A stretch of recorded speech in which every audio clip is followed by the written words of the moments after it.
you, Mark. How many of you heard my testimony today? Well, you're going to hear it a second time. Although I'm going to add to it because I said keep it positive, so I had to take a couple of things out. They wanted creative solutions in there. They wanted numbers. They didn't want solutions. They didn't want numbers, but I gave them a story. I'm the president of WEAC Fox Valley, but that's not why I went in there to speak, even though I'm very proud to be in a union, and I'm very proud of the work that unions accomplish. I'm a teacher at Appleton East High School, but that's not why I went in to speak, even though I would be proud to represent my colleagues in Appleton, in Neenah, the Fox Valley, and all around Wisconsin. I went in there in a new and unfamiliar role for myself. I'm a few months into it. I'm a step-parent. I have 2 red-headed stepkids. It's not a joke. I went in there as a step-parent because I'm very concerned about my stepson's education. One is 10, one is 8. 10-year-old, very smart kid, very stubborn. Has a hard time focusing. There's a lot of effort put forth in our house to get him to do his homework.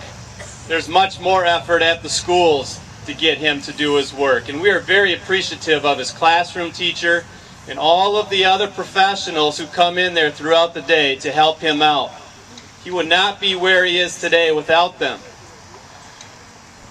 My younger son, the 8-year-old, is what you would say eccentric. I said he marches to the beat of a different xylophone.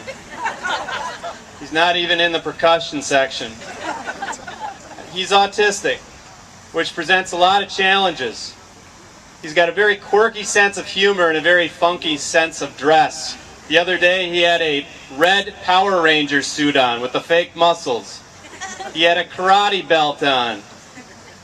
He had a shiny silver cape. And he had Shrek ears. This all made sense to him.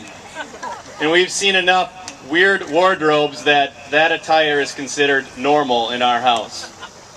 He makes us laugh, he makes us chuckle, but he makes us cry too.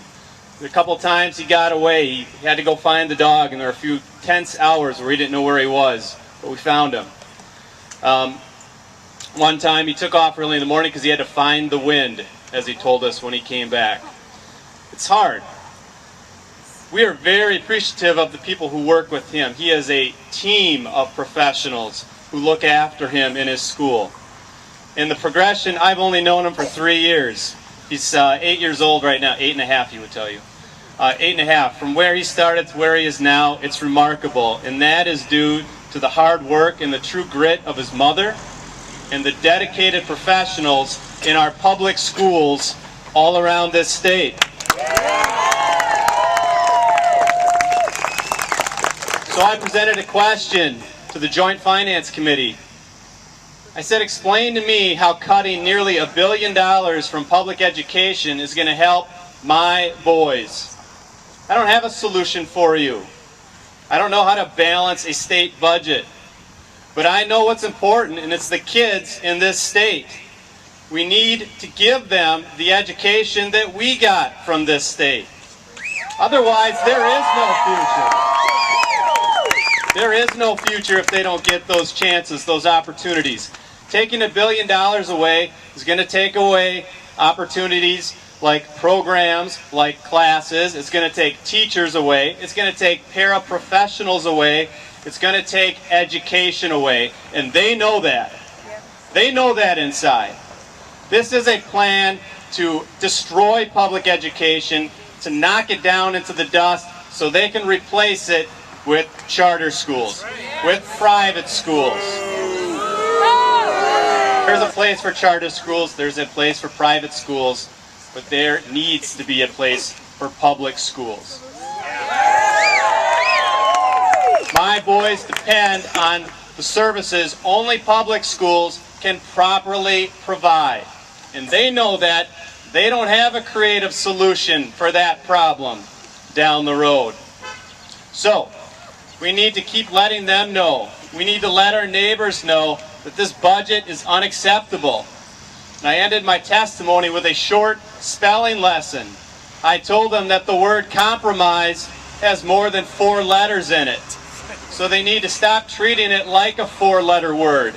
They need to stop treating public like a four-letter word. And they need to work for the public, for you, for me, for my stepsons, for the students of Wisconsin, for the citizens of Wisconsin. And we need to tell Governor Walker and all of his cronies, this budget is wrong. That's right. Thank you very much.